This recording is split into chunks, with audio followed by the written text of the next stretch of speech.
Good afternoon. I bid you the official welcome to our event today, which is entitled Sleep Apnea and Tinnitus Ratings Reductions Proposals, a disability rights conversation with New York State Veterans Services.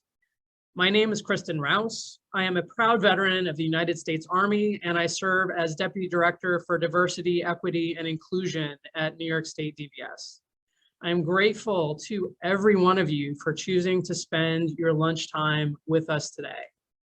This virtual event is a little different from the recent events we've had, focusing on diverse populations of veterans for Black History Month, Women's History Month, and Transgender Day of Visibility.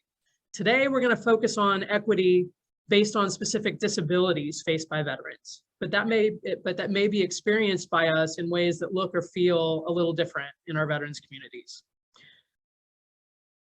So here's the story of how this came about. A few weeks ago, my friend Patrick Donahue, one of our fantastic panelists that we'll hear from today, he's a fellow Army veteran and a longtime advocate, now an attorney.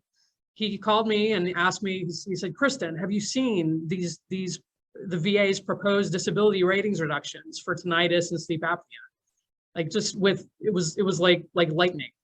My colleague Benjamin Pomerantz, excuse me, I'm getting over a cold, everybody. So pardon me and my speaking today. But my colleague Benjamin Pomerantz, who's also on this event today, and we'll be hearing from.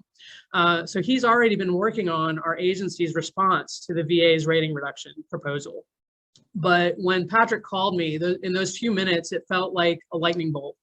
It really showed me how important these commonalities with disabling conditions are to our community, especially those of us who served in the post 9/11 wars and are seeing illnesses impacting ourselves, our friends, and our comrades in ways that I know, at least for myself, have seemed shocking. I myself am a veteran who's impacted by tinnitus, and I'll talk about that later in our panel discussion. But the issue of sleep apnea also feels really personal to me. Just a few months ago, last September, I attended the funeral of my platoon sergeant from my first tour in Afghanistan. His name was Shannon Brown. Shannon and I were based at Bagram Airfield with 10th Mountain Division for 12 months back in 2006 and 2007. Both of us were exposed to 12 full months of smoke blowing across Bagram Airfield from a massive size burn pit, where contractors burned everything from office trash to medical and industrial waste. And even one day we were running together past the huge burn pit and we saw the wreckage of a destroyed cargo plane, like the actual shell of a cargo plane burning in this heaping pile of flames, open flames. And a few years ago, Shannon was diagnosed with sleep apnea. And he, took some basic precautions for sleep apnea, but was otherwise healthy and continued living his life. He had a job after he retired from the Army, and he was traveling for work. Last September, he was on a work trip. He stayed overnight in a hotel.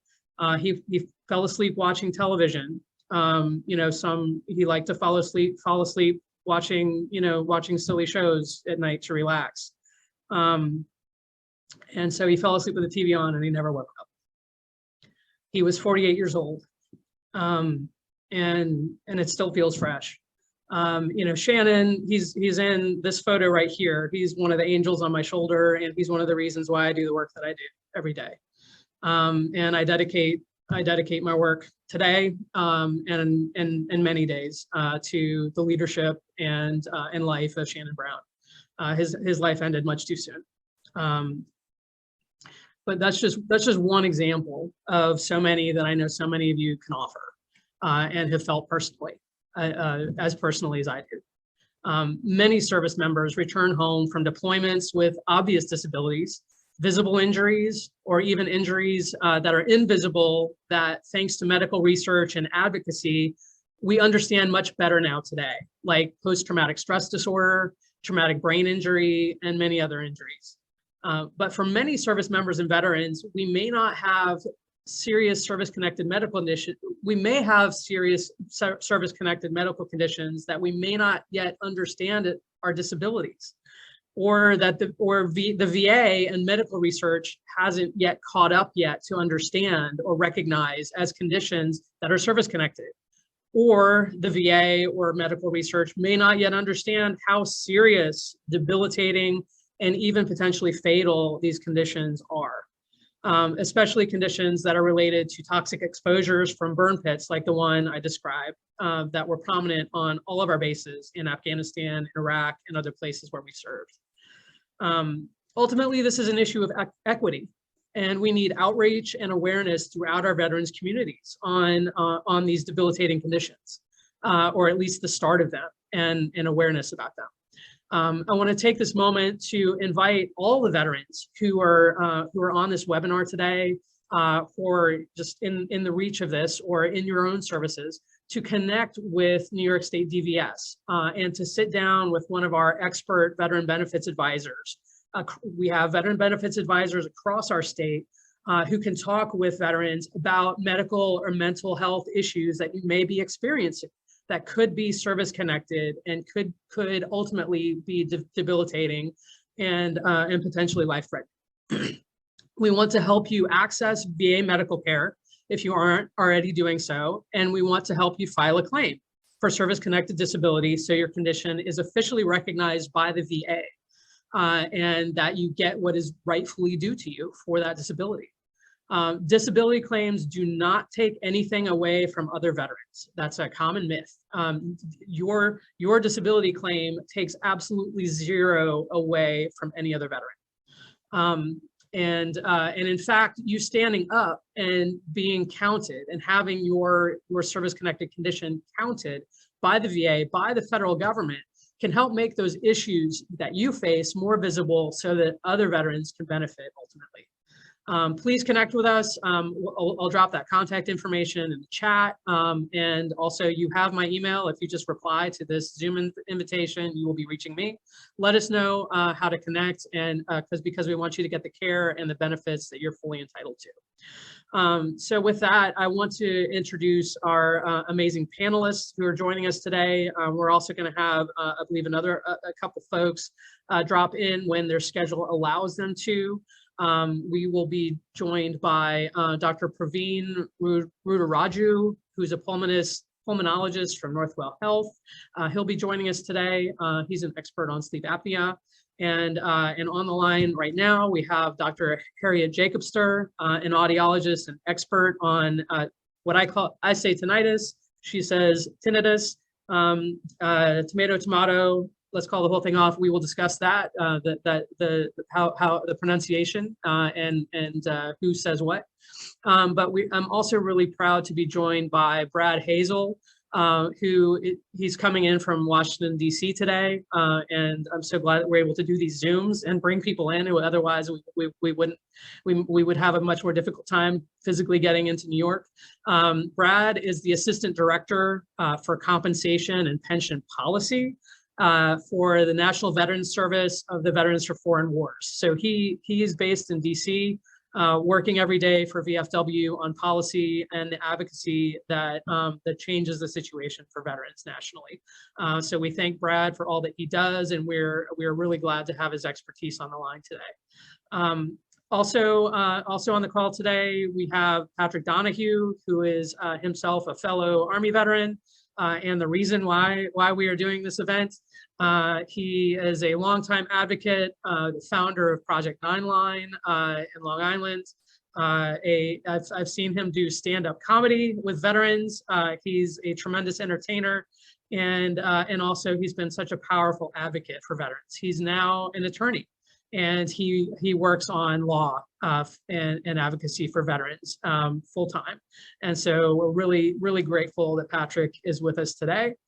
And then also my colleague, Benjamin Pomerantz, who is our resident expert here at New York State DVS, advocating for improved policy, regulations, and he's always our go-to guy if we want to understand the complexity of veterans claims, and he manages our agency's training programs and and accreditation. of all of our staff. He does such a tremendous amount of work for our agency. It's hard to even describe the breadth of it. So he's absolutely essential to our agency and all that we're able to do. And I know that so many of you on the Zoom today have worked with him over the years. But I'd like to first kick it to Benjamin to explain, like, for those of us on the call who maybe are less familiar with the, how does VA recognize service-connected disability? What does that even mean? And what does the rating system mean? How does VA determine, with a number, with a percentage, how disabled a veteran might be? Like, demystify that for somebody who might be new to this conversation. Thank you, Kristen. Thank you for convening this gathering, and to everyone who is taking time from your Wednesday afternoon to join us. Thank you for the work that you do. A lot of familiar names here on this webinar, a lot of great advocates across New York State and beyond. So thank you for the work that you do. All right, demystifying disability compensation. That'll be about 6 hours, so I hope you all have your pillows and blankets with you. I won't take that long, I promise.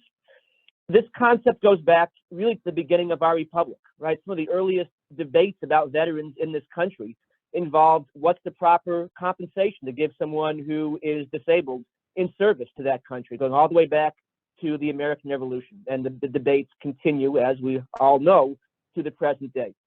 The basic concept behind the modern disability compensation system, if I can distill it into one sentence, it is this: to properly compensate a veteran for injuries or illnesses sustained in service to the USA, and in particular, to compensate for the impact of those injuries or illnesses on that veteran's earning capacity.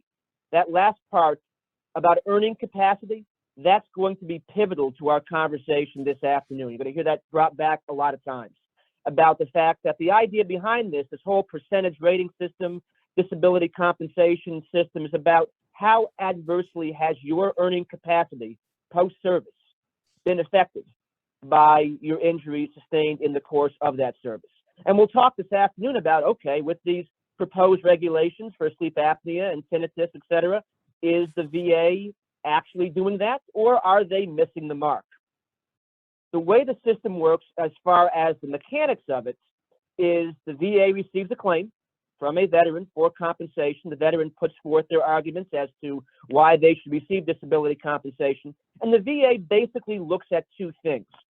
The first is this condition service connected? What does that mean?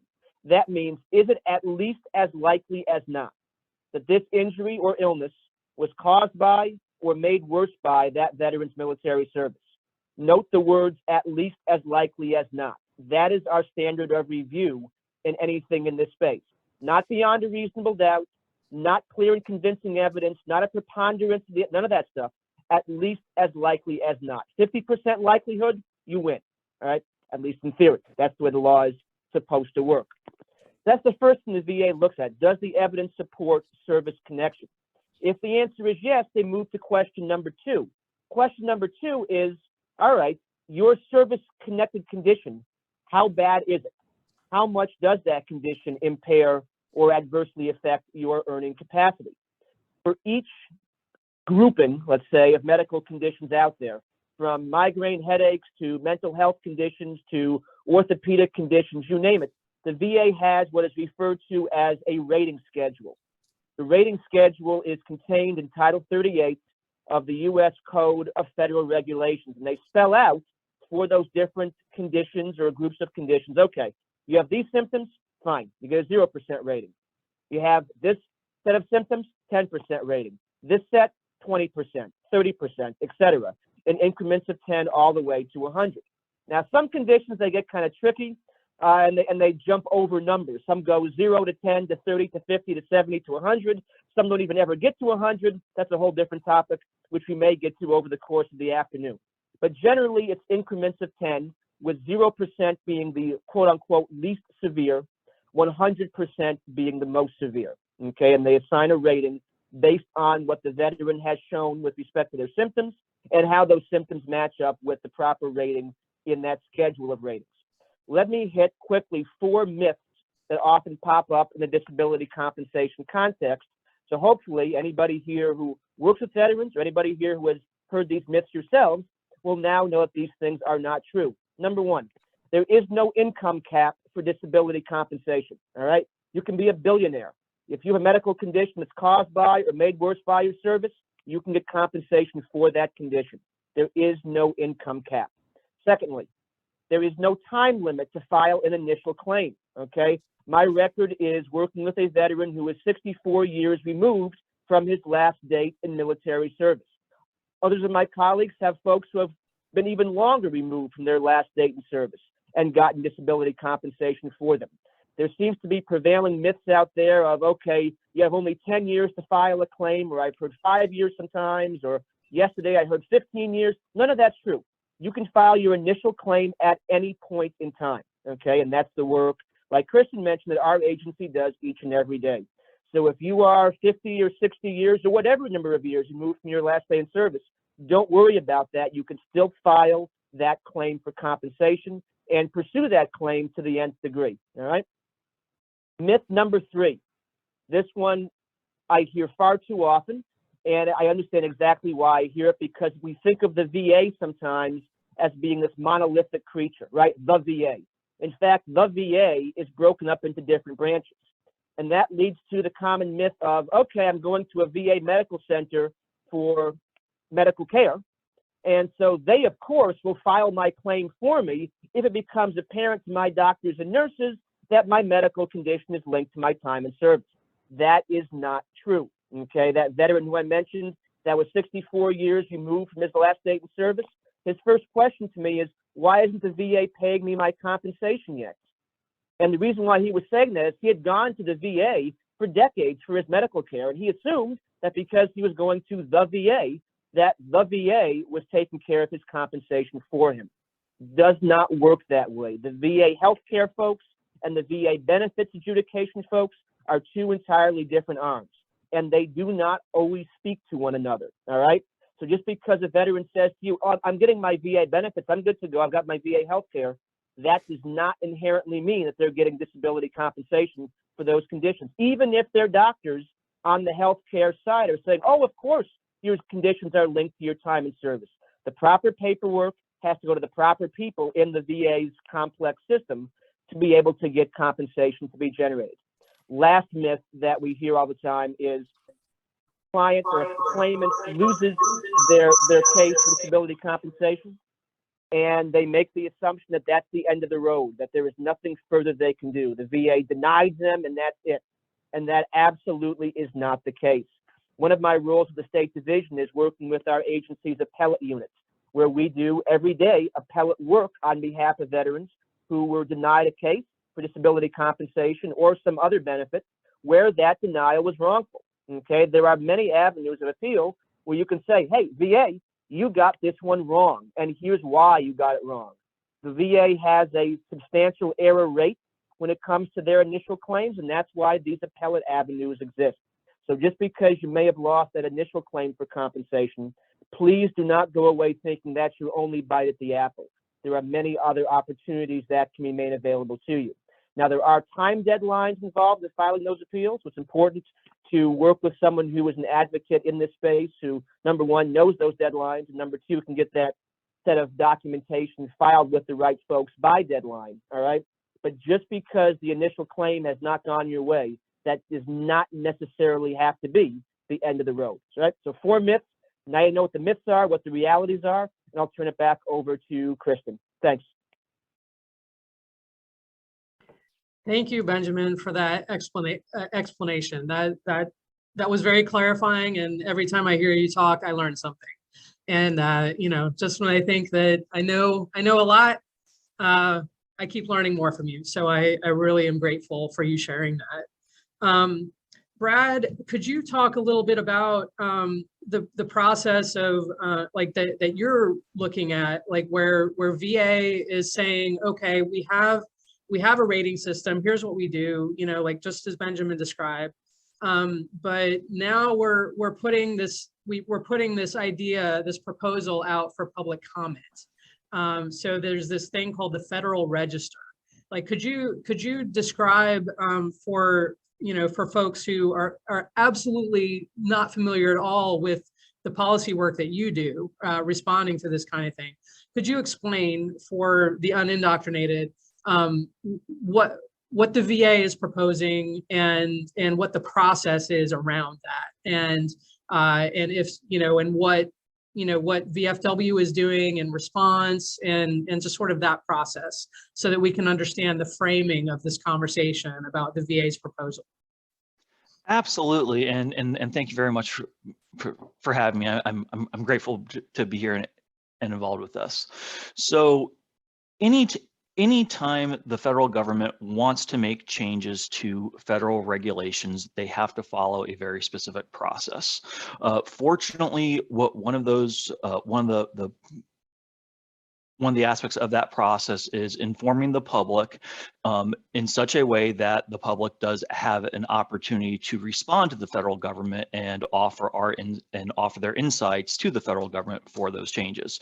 And like Kristen was saying, that is done through the Federal Register. So anytime there is a proposed rule, a proposed change, VA must post that in the Federal Register, and for proposed regulation changes, they must give 60 days for the public to then offer feedback to the federal government on either why they agree or disagree with those decisions. After the comment period has closed, VA is then required to go through every single one of those comments, and any substantive comments VA must actually respond to. The reason why I say substantive comments is when you do go into the Federal Register, all the comments are public, so anyone can go in and view those. Oftentimes, some of them won't necessarily be pertinent to the actual proposed change, but many of them are. So VA does have to sort through those and address them. Depending on the comments, how they're substantiated with citations, scientific studies, often it will occur that VA might then have to go back and propose different changes. So anytime anything's posted in the Federal Register, one of the things I do on behalf of the Veterans of Foreign Wars is I review those proposed regulations.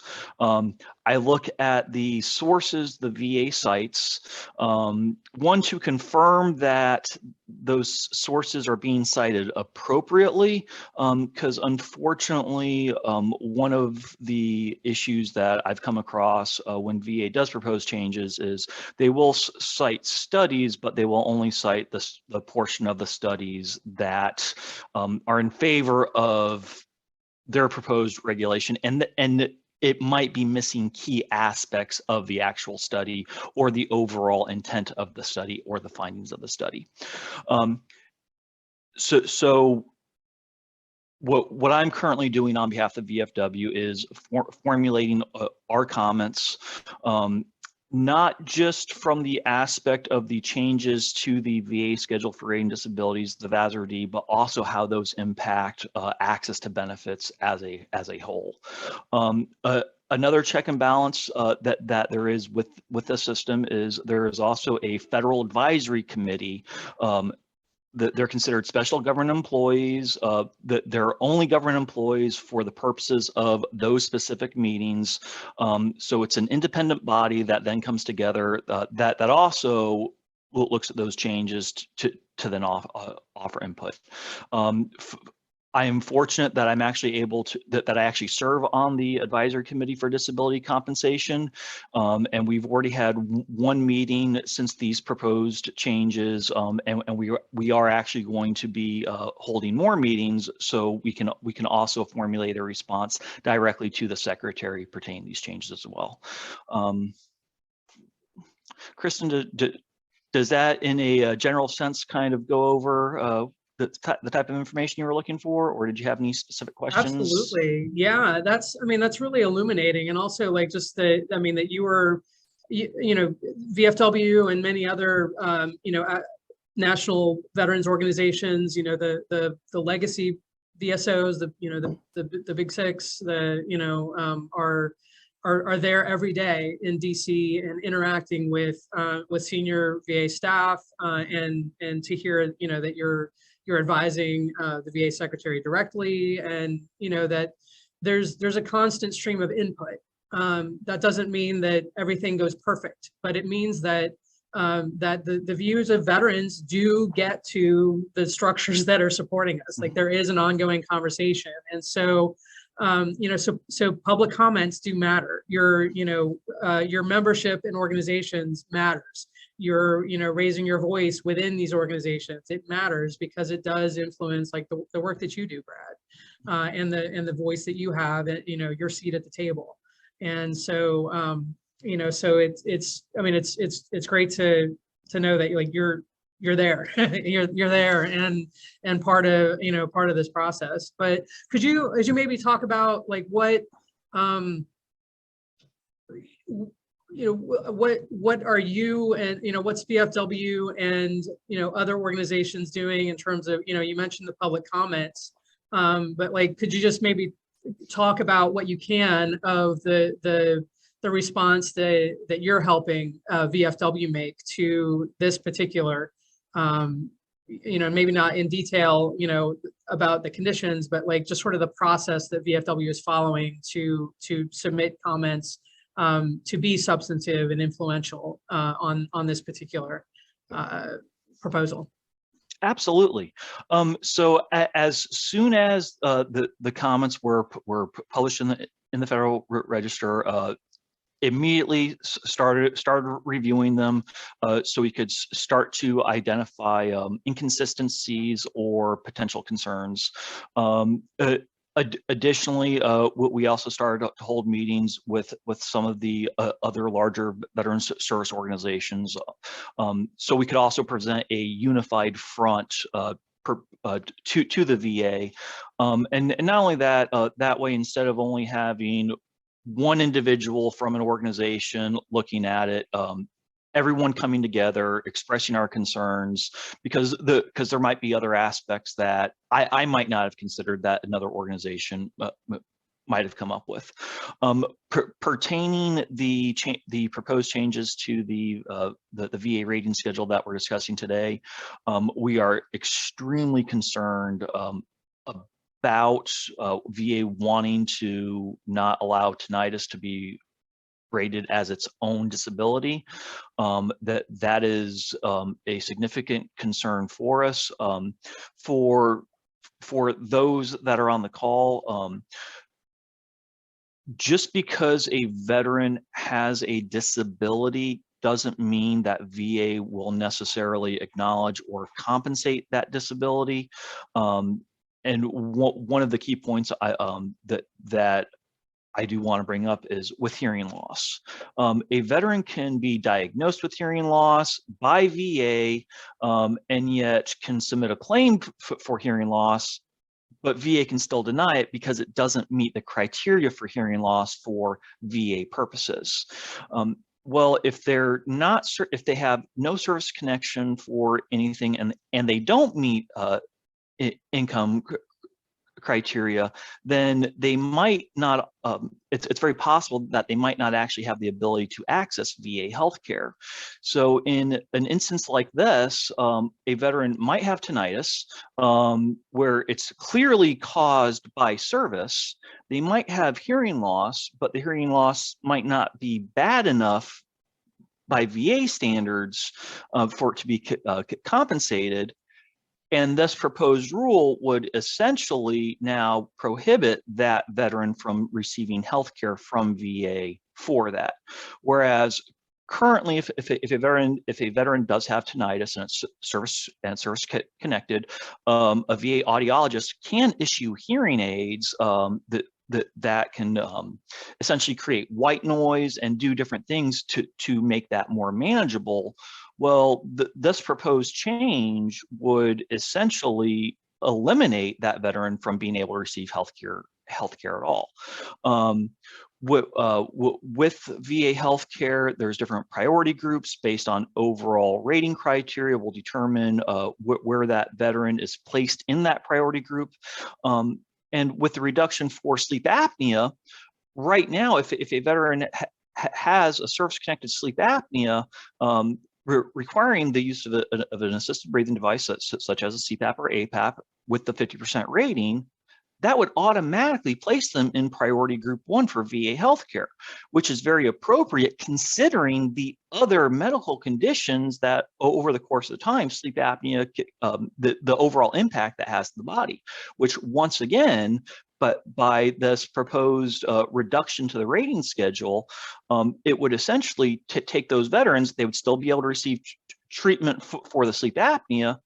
But now, if that's the only thing they're rated for, they would remove the ability to receive VA healthcare for other conditions. So as a whole, those are, we try to look at the different aspects that this will impact on veterans, not just specifically to those rated conditions, but how it'll impact them overall. And it's essentially the comments that we're drafting are going to correlate that to VA. Wow.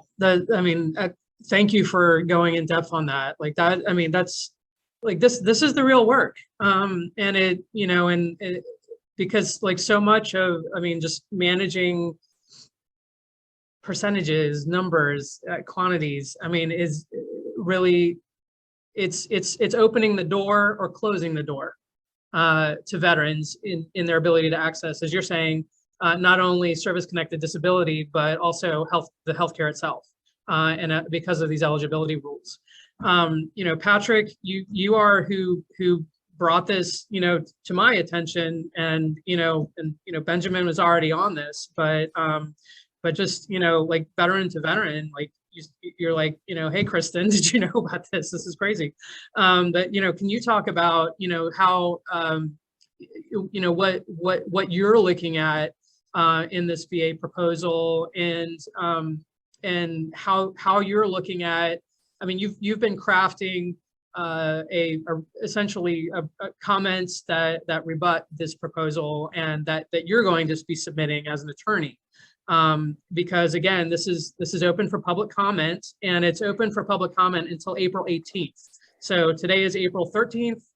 So 5 days from now, so I see like Cleveland in the chat there, is asking, when does, basically do all the responses have to be in before the 60-day comment period? I believe that's a yes, not if, yeah, it's a yes. So we have 5 more days to get this in, and I'm sorry that we're only giving you 5 days notice, but you got 5 days to look at this if you would like to comment. But Patrick, if you could talk about what you're working on and what you're prompted to look at with this comment period. Well, thank you so much, Kristen, and thank you for putting this together, and thank you for all the panelists and for everybody who's listening right now, because this seems to be one of the most impactful proposals that has ever touched or will touch veterans of our generation and all generations. And it's really scary what they're trying to do. And I believe it's a slippery slope. And I'll just touch on tinnitus briefly, but they're trying to bring tinnitus under hearing loss. Tinnitus is hearing sound that doesn't exist. It's the exact opposite of hearing loss. So how could it be rated under hearing loss when it's hearing things that don't exist? I don't understand that. Regards to their sources and their studies in these proposals and impact statements, myself, along with Congressman Zeldin's office and ABC Investigative News, have been trying to get these studies just to look at, or even a citation of one of the studies, and they're unable to do that. And it's been weeks, and we've contacted every department that they mentioned in the proposal, as well as their public affairs department, as well as their congressional liaison. No one can bring these studies or the citations of such studies forward. But I found them. I did the due diligence. I believe I found all the studies that they are citing in their proposal and impact study. And I cited them because they are more beneficial to our side, just as this gentleman was saying earlier.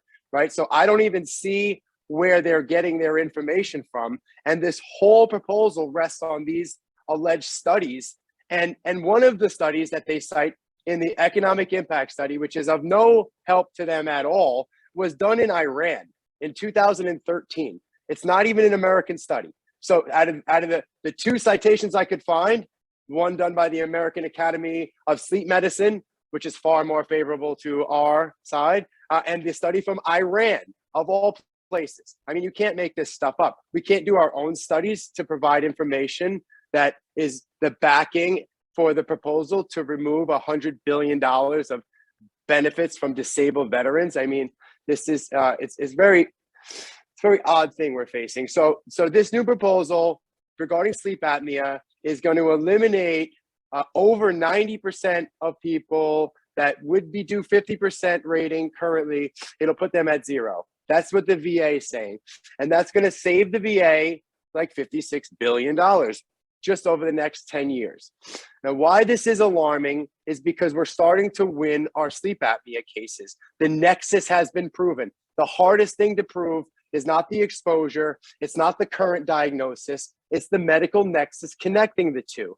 Now, by way of medical studies and good attorneys, we've been able to prove that sleep apnea was in fact caused directly by exposure or secondary or by aggravation. All three routes to service connection have been proven for sleep apnea, and it's costing the VA a lot of money because of this extremely debilitating illness that almost all vets who are exposed to dioxin, either Agent Orange or burn pit, have.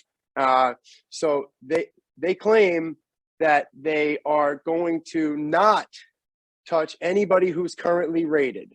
Now, I find that hard to believe because it's the VA's regular business practice to occasionally reassess veterans who are currently service connected. So they bring them in for a C&P without them asking for an increase, and they reassess them. Now, if they were to do that for, say, tinnitus or sleep apnea, after this proposal went through, if it was approved, they would be reassessing those veterans under the new guidelines, not the old ones.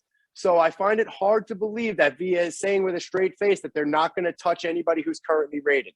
So make no mistake, this is a slippery slope, I believe, that once they take it away for future veterans, which is really messed up on its own. So if you applied before this day, you get it. If not, you don't. That seems kind of unfair. But then what they've done in the past is reassess veterans who are not seeking an increase. And if they were to do that, which it's already their regular business practice, if they were to do that regarding tinnitus or sleep apnea, those reassessments would be done under the new guidelines, and the veterans could, in fact, lose their current ratings. So that's what I mean by this is a slippery slope. Like, yeah, we're just talking about the future vets, which I care about a lot, not just the ones who are currently rated, by the way. The VA doesn't seem to. But then they may, as they already do, reassess veterans who are not seeking increases, and in which case they will, in fact, use the new guidelines.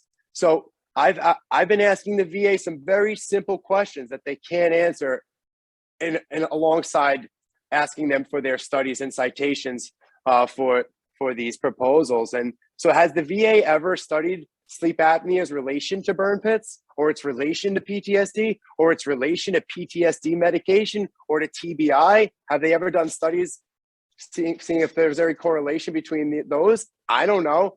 I asked them, and they haven't responded. Have they done studies regarding the effect of the 3M earplugs and that's effect on tinnitus? I don't believe they have. Or how about the lawsuits against the CPAP manufacturers? Have they done any studies regarding those products and those exposures regarding our current diagnoses? I don't believe they have. And if they have, I'd like to see them. So the VA is proposing within this proposal to extensively revise the rating criteria for sleep apnea to primarily provide compensation that is more compatible with earning impairment. That's the key word, more compatible with earning impairment. Now, what's changed? I know oxygen therapy helps, CPAPs and APAPs, but they are not the end-all be-all of sleep apnea. Veterans who are using these devices to assist them with their sleep apnea are having great results, but their lives aren't completely, they're not healed from this, and they still have all the debilitating effects and the long-term effects of sleep apnea that does not make up for their inability to earn as much money as they would without it. Being tired all day, being depressed and anxious, and your body resetting every couple minutes for the whole night has a very detrimental effect on our health. And the VA is saying that our earning capacity is not impaired by this, or it's impaired less than it used to be. And I see no evidence of this. And typically when you're proposing something and you're citing sources, you usually have to actually cite them. Like in a 7th grade term paper, you have to cite your sources. Somehow the government doesn't have to do that when they're proposing to remove $100 billion from disabled veterans. I don't know how that's okay. So that's why this meeting is important today, because we get to, raise awareness about this. And the only citations that were within the economic impact study, because there's no citations in the proposal, are far more beneficial to the veterans retaining the level of service connection that is already being offered for both tinnitus and sleep apnea.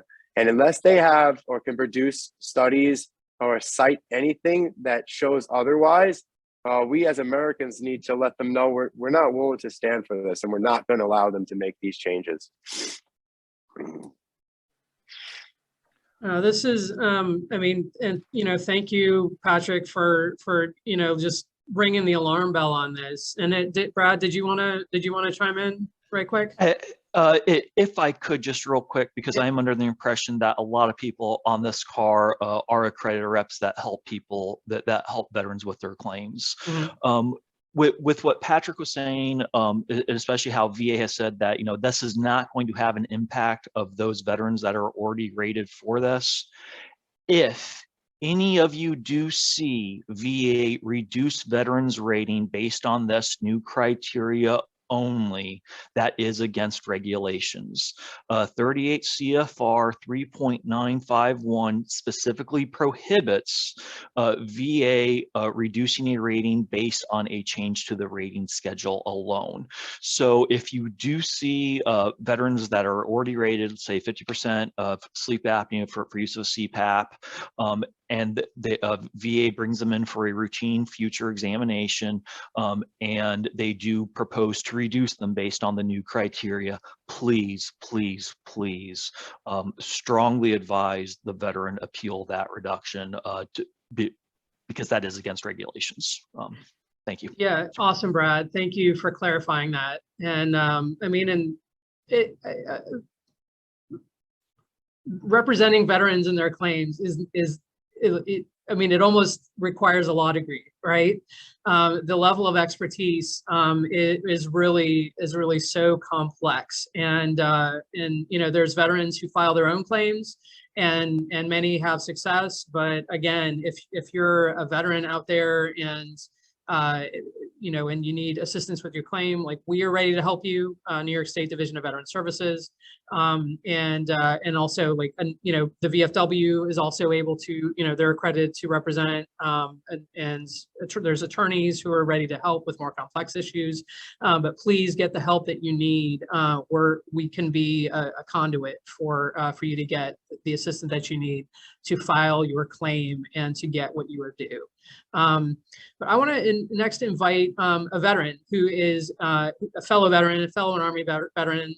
Sorry, everybody, I'm stacking a lot of Army veterans today. But Mike Munoz is a three-tour Iraq veteran. He's also been an advocate on Capitol Hill at New York City Hall for veterans. He's been traveling today. I'm really glad that he could join us. But I asked Mike to speak to if you could speak to your experience with sleep apnea, and just tell us your journey from that initial invasion of Iraq up to your the situation with your VA claim. If you want to talk about that and the toxic exposures and what you've experienced, just as a veteran perspective. Hi, good morning, everyone. Can you hear me okay? Yeah, we got you. Okay. My name is Mike Munoz. As Kristen said, I'm a 14-year active duty and reserve Army veteran. I was part of the initial invasion in 2003 into Iraq, where we also wore MOP level gear.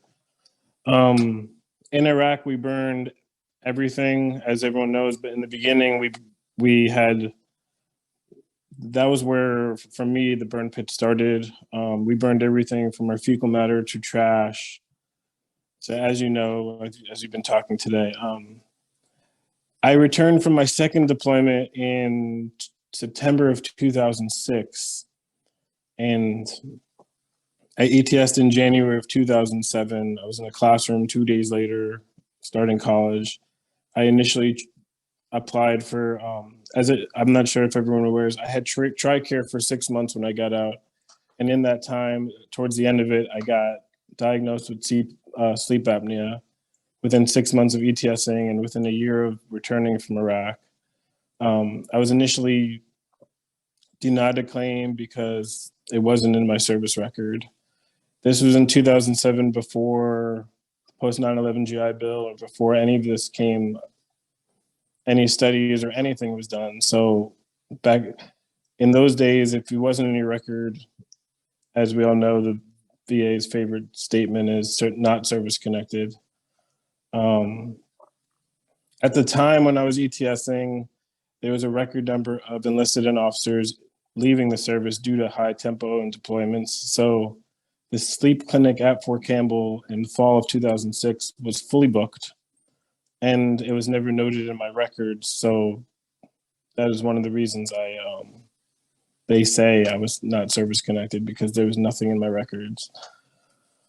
I do suffer from sleep apnea. I was issued a CPAP machine, but eventually by the VA, but still not service connected.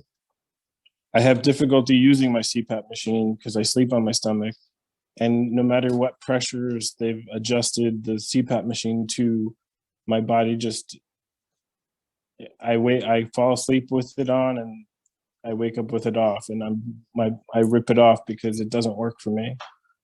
I believe, after all the information that's come out in the years, that it is due to the burn pits and toxic exposure, and I'm currently gonna refile my claims, and I'm gonna use the New York State DVS to I had another VSO, and I'm gonna switch because I wasn't happy with my previous VSO, and that is all. Does anybody have any questions or? No, we're going to make sure that we loop you in and we get your claim taken care of, Mike, for sure. And you know, and I'm glad that we talked about it. But you know, part of, you know, you mentioned, you know, when we talked earlier that, you know, part of what's not notated in your service records is the geography of where you work. You want to talk about that for a second? Oh yes. So the registering, for what I found when they came out with the burn registry, was it's not an easy system to register for. One, when I logged in, and you're referring to the VA's burn pit registry. They have yes, a formal burn pit registry, and there's a whole process that you have to go through to sign up for it. yes, and part of that process is, the first thing is, because when we arrived and left country, we arrived in Kuwait. They had me in Kuwait for the year, but I found it very difficult to try to upload or try to change the information to prove that I wasn't in Kuwait all year. That's where we entered country, that's where we left country. But there's no manifest for the C-130s or the convoys we took into Iraq.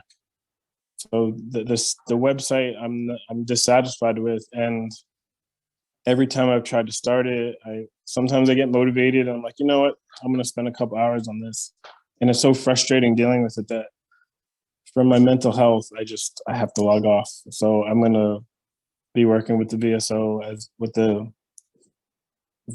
any VSOs, or with the state, as well as anyone willing to help me get through that process, because I spent 2 years and a little more in Iraq, and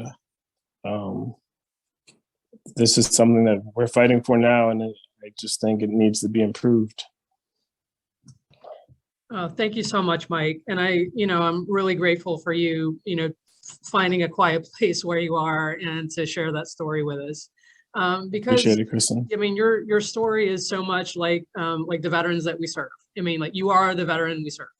And coming to us with, like you're highly competent on, so much in accessing the VA and VA healthcare, but these processes are extremely frustrating, and you may have been let down or by, processes in the past that were more difficult, or, and I mean, and this is the recent past, and, this is not to mention all of those of you who served longer ago and are still struggling with issues or still struggling with claims.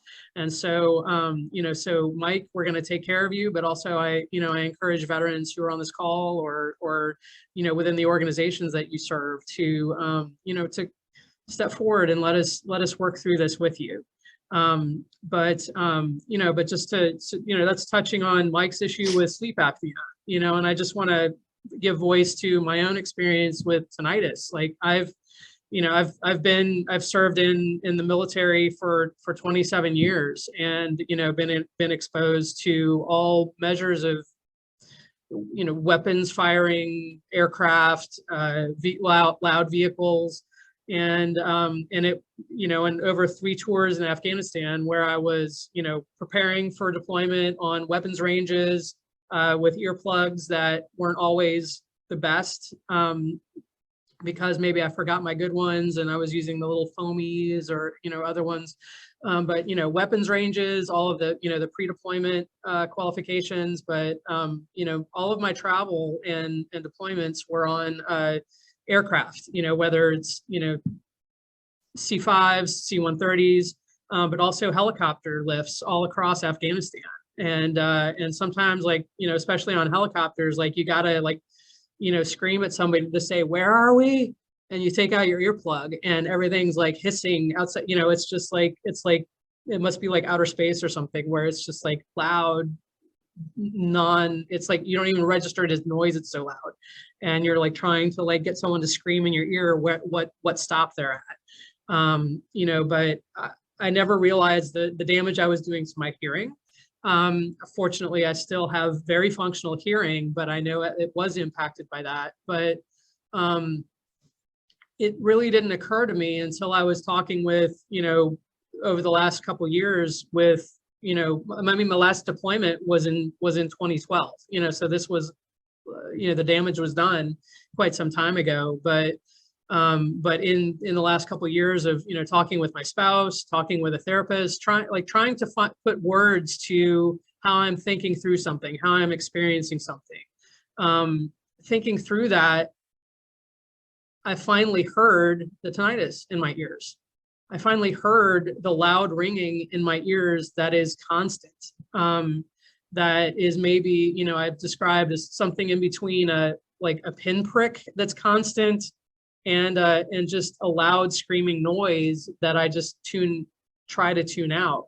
It's always there. Sometimes it's louder, sometimes it's much more bearable, but it's almost like an itch you can't scratch, and you just have to live with it. But it definitely impacts how I'm processing information or conversations or stressful moments. And it is real. It impacts me all of the time. I see in the comments, like somebody already said, tinnitus is a reality for me 24/7. And so it is a very real thing. And I didn't even realize that it was impacting me until I didn't hear it until I heard it. And it never goes away. And so it's something that, the different veterans may experience differently, but it's very real and it's very present for so many people. I'd like to invite Dr. Jacobster to, oh yeah, Patrick, if you hit me, what you got? Hi, Kristen. I just wanted to touch on one thing again. So Brad had brought up the law 38 CFR 3.951, and I'm going to read it, and then I'm going to talk about what it actually means, okay? It says, readjustment to the schedule for rating disability shall not be grounds for reduction of a disability rating in effect on the date of the readjustment unless medical evidence establishes that the disability to be evaluated has actually improved. So what that law is talking about is that the fact that the law is changing is not enough reason to reassess veterans. But guess what happens if they're doing a reassessment? They bring you in to a medical evaluation, at which point they will determine, if they so choose, that you've improved. So then that's the reason that they may choose to reduce those are currently rated, right? So the fact that they're changing the law is not grounds to reduce anybody, and it's actually unlawful. But if they so choose, when they do their periodic reassessments that they currently do, and they bring you in and they find one improvement at that C&P, that's all it takes is one little improvement of your symptoms, then they can reduce you. So that there's no protection for if you're currently connected. I know that reduction is real because it happened to me.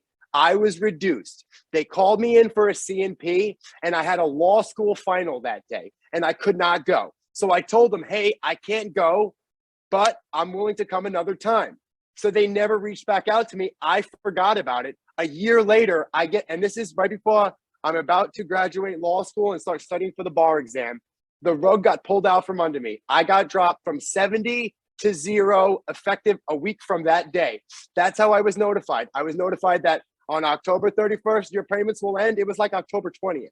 But my last semester of law school, I was dropped from 70 to 0, not because had nothing to do with my symptomology. It was just because I did not appear at the C&P, which I could not go to. So then it took me a whole nother year and a half to win back my benefits, which were rightfully mine. I didn't improve. So I retained my 70, but I had lost all that compensation for that time, which could have completely ruined me. Luckily, I was able to sustain myself. But if I was in a different place, like the Patrick Donahue from, say, 8 years ago, would not have been able to handle that. And it would have had me go through who knows what would have happened to me in that case. And I know there's a lot of vets that are susceptible to where I was 8 years ago. I was in a different place when this happened, thank God, because it didn't completely ruin my life, but it really messed me up. So I know the fear of reduction's out there. And I know that once they change these laws, that they're gunning for everyone else, because that's what they do. They're trying to save money. They're proposing savings too. This is another weird thing about this, right? They're proposing savings. Now, they're talking about money that they're not paying out yet, right? These are people that did not yet apply. How are they saving money that's not yet spent? It's impossible. You can't forecast savings for things you're not spending currently. So where is this $100 billion in savings even coming from, right? Is it coming from people that have not yet applied? Because then they wouldn't be technically savings because they're not paying that money out yet. So is that potential savings coming from people that they're going to reduce? I don't know, but that's actually more plausible. Because as I said, you can't save money on something that you're not currently spending. So I don't even understand the whole proposal. And I've spent my whole last 3 weeks of my life diving into this stuff. I understand less now. And I'm a VA accredited attorney who has dealt with I lived at the VA for months, recovering from my own disabilities. I have severe obstructive sleep apnea. I have tinnitus, and I have a brain tumor from my exposure to burn pits. And I'm one of the lucky ones because I'm still here able to talk and represent my fellow veterans. But the fact that the VA is able to pull this shenanigans on us and then not answer us, not answer Congress, not answer the media, not answer veterans. Now we have a lot of us here. Someone asked in the text, like, what can they do? So what can you do is tell your fellow Americans that we will not stand for this. Tell them to notify their local representatives that they will not stand for this. We do not want this. We do not want these changes made. We do not want them made for every reason in the book, unless they can show a good reason, an actual reason why they should make these changes. Then we're willing to talk. But they don't have any grounds for this other than saving money, other than picking the pockets of disabled veterans. That's what this proposal is all about. It's about nothing else. No, I mean, it's heartbreaking, and it's just a devastating calculus where we're talking about balance, is a government budget going to be balanced on the backs of disabled veterans? And that's, that's why we're talking about this as a disability rights issue. And your fire is so important, Patrick. And this is just the beginning of the conversation. These comments close in 5 days. But please carry that fire to your communities and to your comments to push the VA on this ratings change. And also you can let your elected officials know. It's their job to represent you. Congress is effectively the board of directors for the VA healthcare system and benefit system. So VA is broken into two parts. There's the veterans health and veterans benefits. And like we said, like Benjamin mentioned, they don't necessarily talk to each other. And so the healthcare, we have healthcare professionals that are ready to take care of you. But the benefits administration is really in many ways like a giant loss prevention unit. And so and talking about cost savings and this kind of thing, but VA Secretary Dennis McDonough is the secretary of both of those wings of the VA, and so this is government, and we the people get to have a say in our government. And so if you are so moved, then please make sure that you voice your concern and your input to your government in the ways that you can. But in terms of like the actual, the complexity of the issues that, VA is basically proposing to reduce ratings for both tinnitus and sleep apnea based on, Patrick, as you pointed out, incomplete studies or very selectively interpreted studies. And so, so to bring, a respected scientist in the room, Dr. Jacobster, if you could talk about tinnitus as, like in the comments, we're mentioning that, 10% is, the VA says, okay, if you have currently, the VA is saying, you get 10% if you can prove that your tinnitus is service connected. And and this proposal is basically proposing to change that and to say that tinnitus is not its own issue. It's a hearing loss issue, which is not, may or may not be true. But but Dr. Jacobster, if you could talk a little bit about tinnitus as an issue and what your concerns are related to this ratings reduction. Okay, well, first of all, I want to thank you, Kristen, and everyone else for inviting me to this very important discussion. And I am so honored to be able to help our veterans in any way that I can. Okay. The problem with what the VA proposes to do is they are associating tinnitus with hearing loss. They are saying, in essence, that the hearing loss is what causes the tinnitus. This is absolutely not true. And they're still working on the old assumption, and I do say old, that tinnitus is a manifestation of a pathology in the auditory system. It's not that it's not true, but it's not the only reason for tinnitus. And I love that you all are bringing up the burn pits as well, because believe it or not, something like a burn pit, the noxious fumes, that is also a root cause of tinnitus, believe it or not. So what exactly is tinnitus? Yes, tinnitus is a perception, and that's the key word. It is a perception, which indicates that it is more a mental or cognitive disability than a hearing disability. Okay, that's number one. So it is an abnormal perception of a sound that does not really exist. It exists in your head. All right. It comes from some type of abnormal neurobehavior.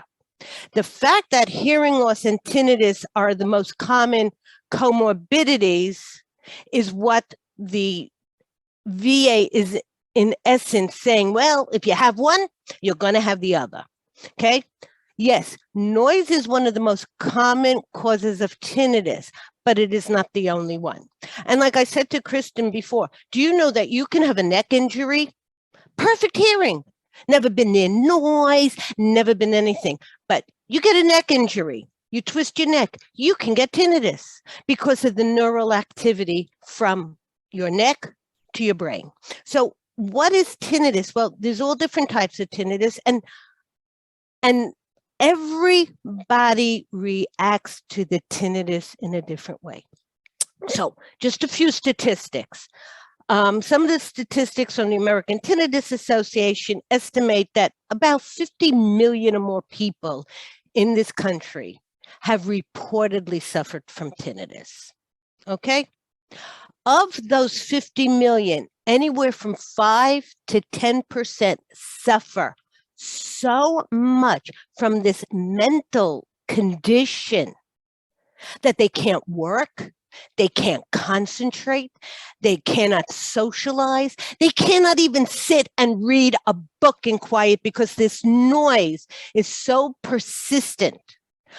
And even a few of them, not even a few, many of them, when you combine it with the trauma of the military, actually contemplate and go as far as to commit suicide.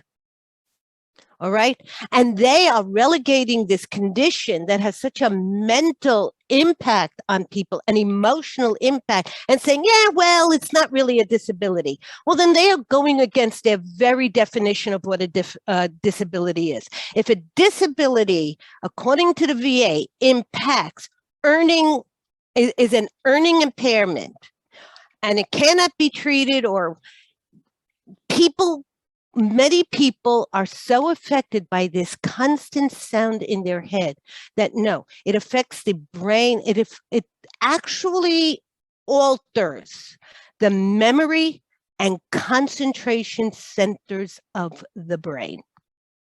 And that the more recent studies, which of course the VA does not want to cite, okay, the more recent studies from 2015, 2019, 2020 have actually done PET scans, functional MRIs of the brain of tinnitus sufferers.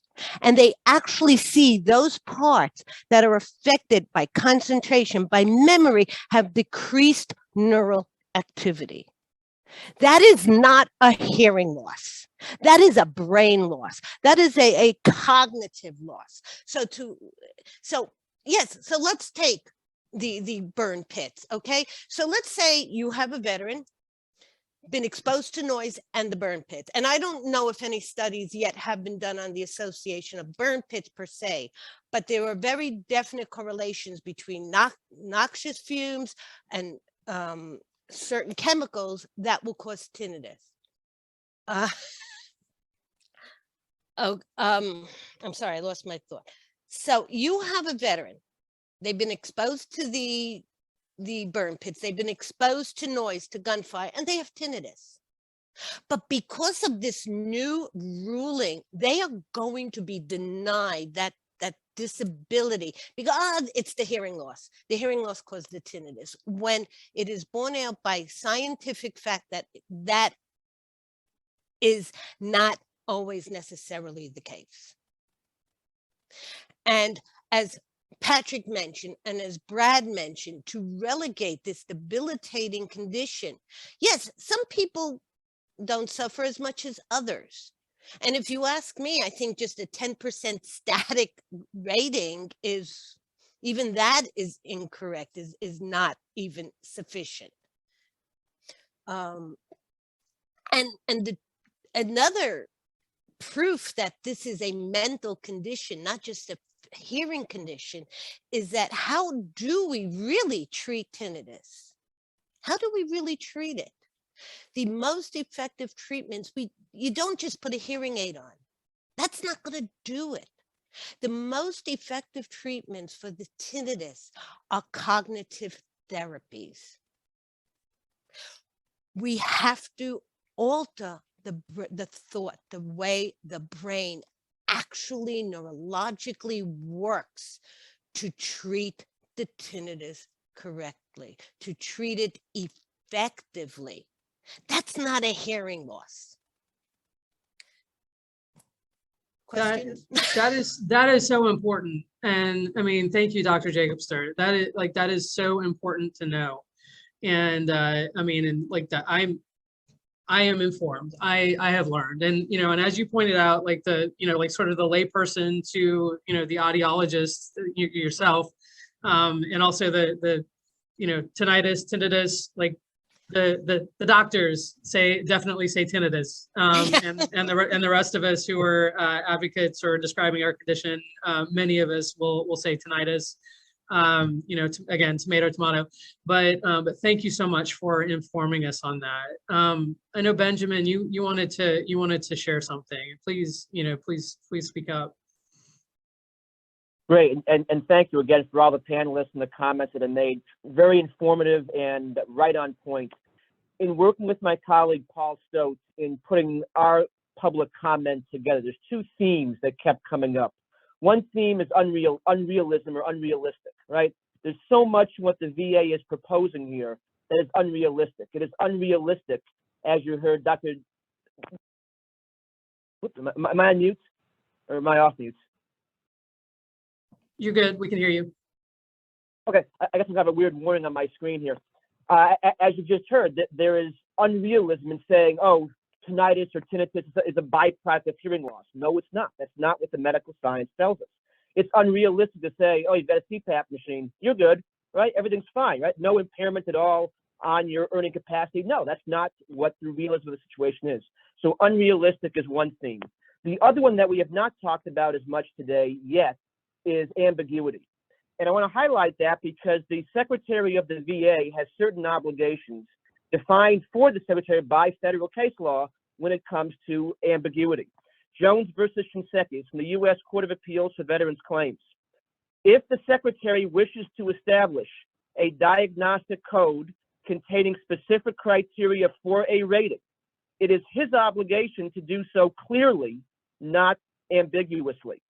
So we look at, for example, the sleep apnea proposal, and we see terms of incomplete relief, partially effective, and ineffective, all of which are going to have an immediate and direct impact on somebody's sleep apnea rating if this proposal goes into full effect. So if you get the CPAP machine and if you have incomplete relief, that has one impact on your rating versus if it's just simply ineffective, that's a different impact. And partially, and I guess it's a whole different thing as well in terms of the percentage you get. But what does that mean? And we can look through that comment all day long. We are not going to see a definition in there from the VA as to what those terms that they are using mean. I mean, is incomplete relief anything under 100% relief or not? Is there some other threshold that we have to be looking at here? How is the VA going to measure relief or lack thereof? What objective criteria are they going to use to make this determination? All of that stuff is absent in the comment that they are putting out, right? From what they're saying here, they're using terms, but they are not telling anyone what those terms are, which falls short of what the VA secretary obligation is as established in Jones versus Shinseki. Now, one comment I often get when I talk about this is, but what about administrative deference, right? What about this idea that agencies in the government can use a term and they have the authority under this principle to define what this term means as they see fit? It doesn't quite work that way. And the reason why it doesn't is a U.S. Supreme Court decision called Kaiser versus Wilkie. Okay, that's Wilkie as in the former VA secretary, where the court looked at this old principle of administrative deference, of the people who draft regs being able to not define a term and then later on say, oh yeah, we meant this or that. Not so good, right? Not so good in modern times, not so good with our ideas of what due process of law actually means. So there's a lot more constraints than there used to be around this idea of deferring to an agency's definition when that definition is not even defined in the regulation they're putting out. So we need to pay attention, I think, not just to the unrealistic aspects, the non-medically realistic aspects of what the VA is putting out here for these conditions, but also the ambiguities and to point those out. So that way, if this does go into effect, despite our objections to it, that advocates can step forward and say, hey, what about this? What is ineffective relief? What is partial relief? What is any of those terms? And to bring those cases forward to the Court of Appeals for Veterans Claims and beyond, if needed, to really press the VA on this. We've seen this historically in so many other areas, right? For a long time, total disability based on individual unemployability. Use this term, substantial gainful employment. You have to be unable to secure and maintain substantial gainful employment. For a long time, the VA never defined that term.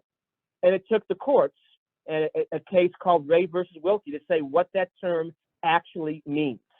And so if these terms do go into effect, if the VA does keep going down this road, I urge all the advocates who are here who practice before those federal courts to really hold the VA accountable on these definitional issues and these ambiguous issues, and to say, hey, you're saying this is not a level of ineffective relief or incomplete relief. Tell us how. What is your definition, VA, of this term, which you have used, and really hold their feet to the fire on that topic.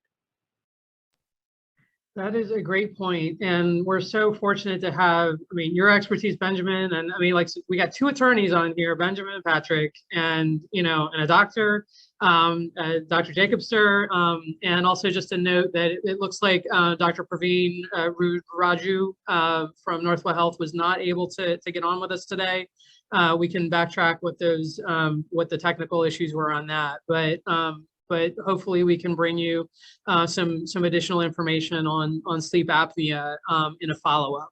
But I want to go back to you, Brad, and maybe think through, like, you know, I know you're not able to predict the future, none of us are, but based on what you've seen from your vantage point in DC, like, what do you think some of the options are for how the VA might respond to the comments from Patrick, from New York State DVS, from the different organizations that are based there in DC, from VFW? Like, what do you think the VA might do with those comments that they receive before Monday? And, you know, do you think they might adjust course on this? I think it's very possible. I know that this is, I think this is the second time that they have proposed similar changes with sleep apnea. And based on the number of comments that were received, along with the pushback, VA essentially took those regulations back to the drawing board. Can't speak with any certainty that they'll be doing that again.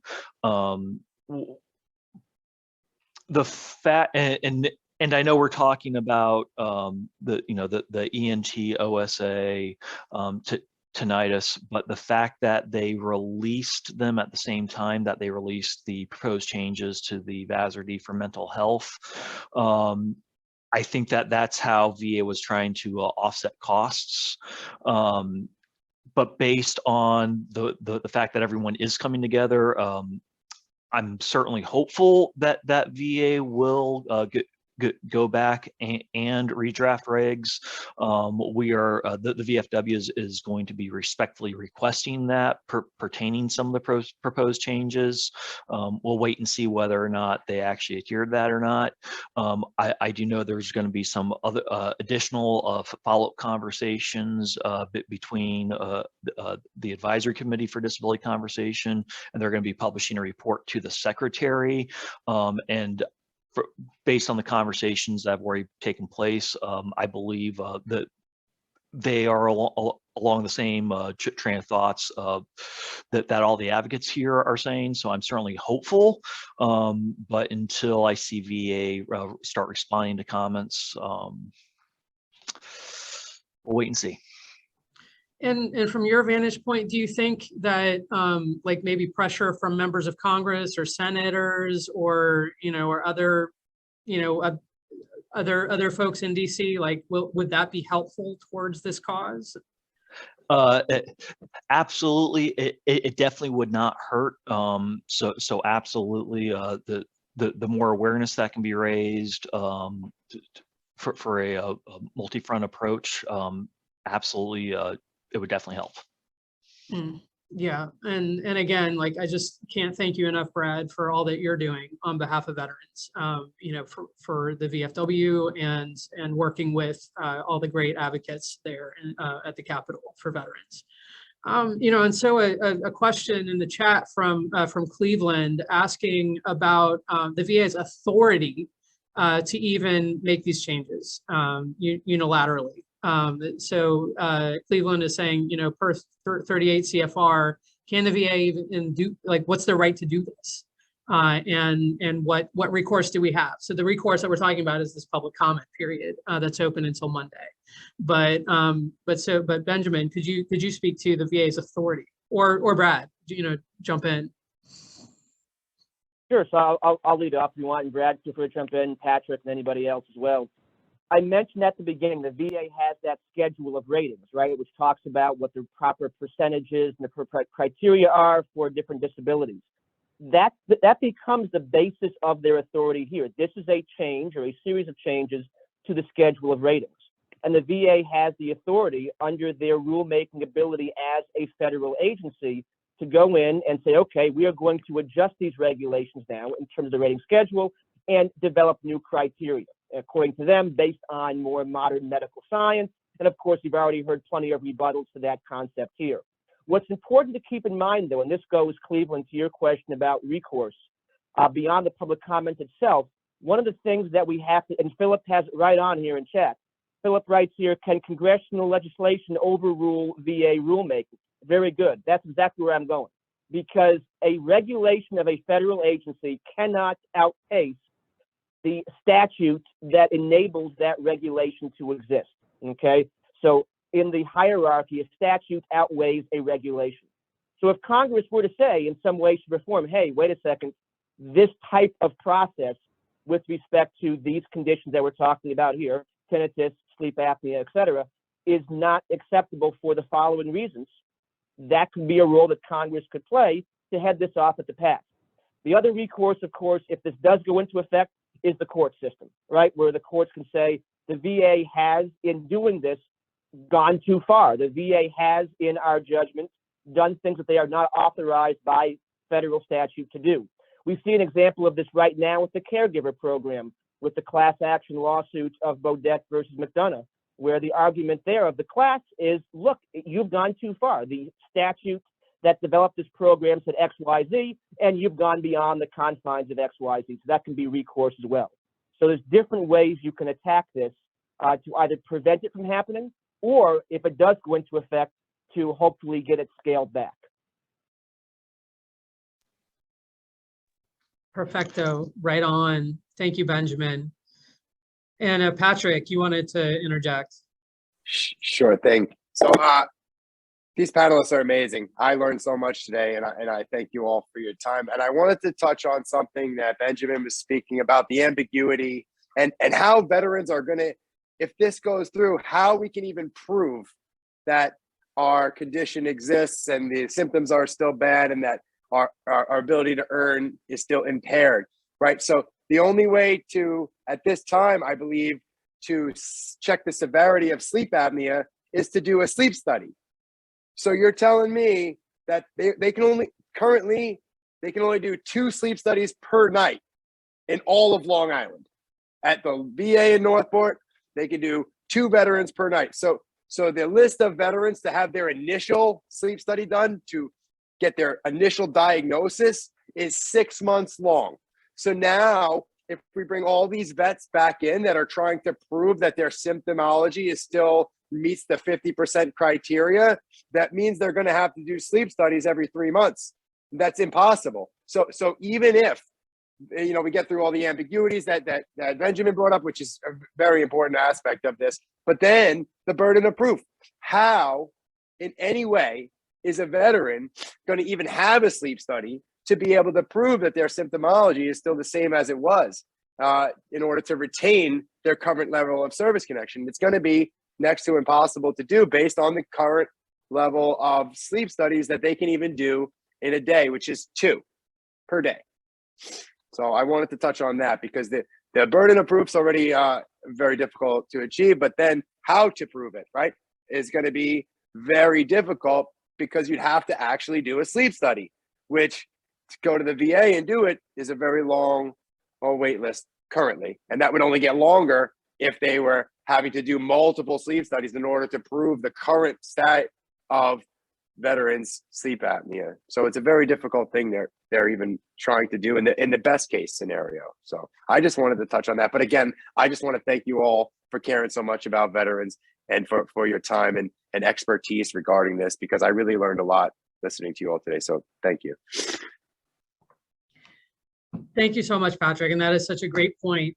So just for we need to close. This has been such an informative conversation. I mean, I learned so much. I hope that everybody who's joined us today learned as much as I did, if not more. And just for parting thoughts, if you could say one sentence to the folks reading all the comments from VA and considering these changes, if you could speak to the person who gets to make that decision for what VA is going to do next on these proposals, what's the one sentence that you would say to VA? Benjamin.